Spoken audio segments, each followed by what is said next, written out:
एक बड़ी प्यारी कहानी है कि बुद्ध के पास एक व्यक्ति आया और उसके मन में प्रश्न था। वो बुद्ध के पास आया, उसने कहा कि बुद्ध आप हमको ये बताइए कि आप तो बड़े ज्ञानी हैं, तो ये बता दीजिए ईश्वर है कि नहीं है। बुद्ध ने कहा कि तुमको क्या लगता है? उसने कहा ईश्वर है। तो बुद्ध ने कहा ईश्वर नहीं है, तो चला गया। भाई बुद्ध ने कहा था कि ईश्वर नहीं है, तो चला गया। थोड़ी ही देर में दूसरा व्यक्ति आया, उसने कहा बुद्ध आप बहुत ज्ञानी हैं, आप हमको बताइए ईश्वर है कि नहीं है। बुद्ध ने कहा तुम क्या मानते हो? उसने कहा मैं मानता हूं कि ईश्वर नहीं है। तो उससे उन्होंने कहा कि ईश्वर है।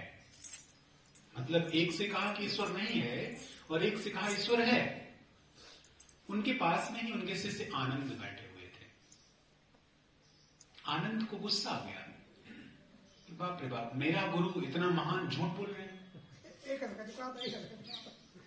क्या मैटर है भाई, एक को मेरे ही सामने को कह रहे हैं कि ईश्वर है और एक को कह रहे ईश्वर नहीं है, तो बात झूठ हो गई ना, बात झूठ हो गई। अब जैसे वो निकले, आनंद बिल्कुल गुरु के पास पहुंच गए। अच्छा चेला वही होता है जो गुरु की गर्दन हमेशा पकड़े रहे। समझ रहे हैं ना आप लोग? अच्छा चेला वही होता है जो गुरु की गर्दन हमेशा पकड़े रहे कि आप गलत नहीं हो सकते। समझिएगा, ऐसा मत करिएगा कि मेरे मैं निकलूं तो मेरा ही गला पकड़ लीजिए आप लोग। गला पकड़ने का मतलब ज्ञान। तो आनंद तुरंत उनके समक्ष आ गए। उन्होंने कहा गुरु जी आप कैसा अनर्थ कर रहे हैं, इतने हजार भिक्षुकों को आप बेवकूफ बना रहे हैं, सबको कहते झूठ मत बोलो, आप मेरे सामने ही झूठ बोल रहे हैं। तो उन्होंने कहा आनंद समस्या क्या है ये बताओ। उन्होंने कहा एक को आपने कहा कि ईश्वर है, एक को आपने कहा ईश्वर नहीं है। तो उन्होंने कहा आनंद तुम ये प्रश्न पूछो, तुम्हारे लिए उत्तर कुछ अलग होगा। बात समझिएगा। उन्होंने कहा कि ईश्वर को जानना और न जानना ये तो बात की बात है। एक ने यह मान लिया था कि ईश्वर नहीं है और उसने अपने जीवन की खोज बंद कर दी थी और निरर्थक हो गया।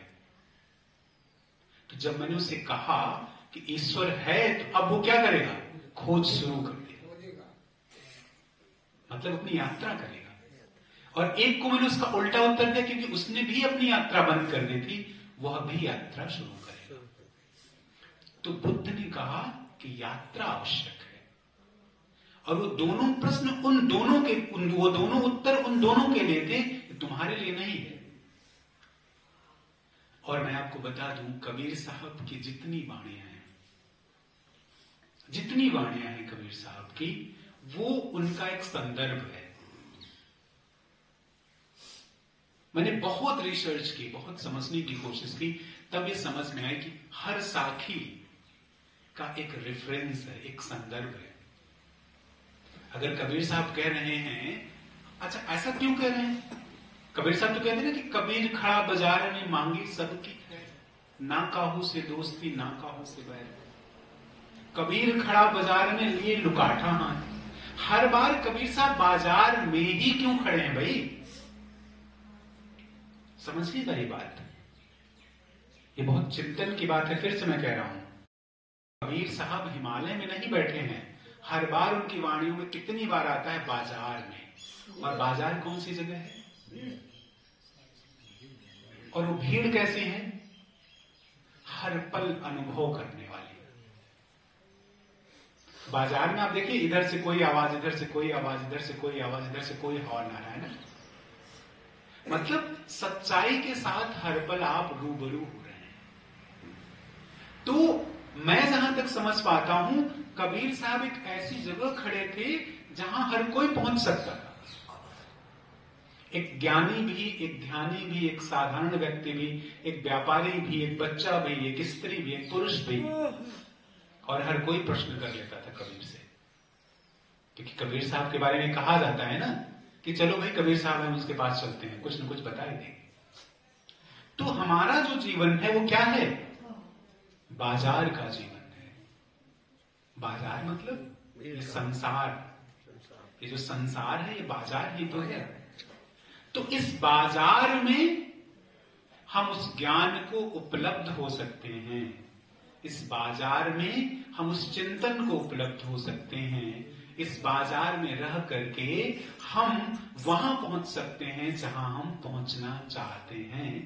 लेकिन हमें वास्तविक खोजी बनना पड़ेगा, हमें वो पनिहारिन बनना पड़ेगा, और तभी हम वहां तक। तो आज सब समय, आज की जो बात थी, मैं सिर्फ ये कहना चाह रहा था आप सबसे कि इस पूरी यात्रा में वास्तविक खोजी जरूर बनिएगा, और चिंतन उस पनिहारिन की तरफ करिएगा।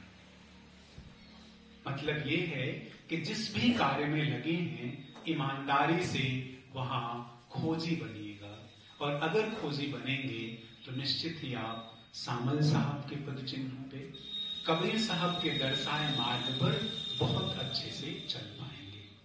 तो आज मैं अपनी बातें खत्म करता हूं।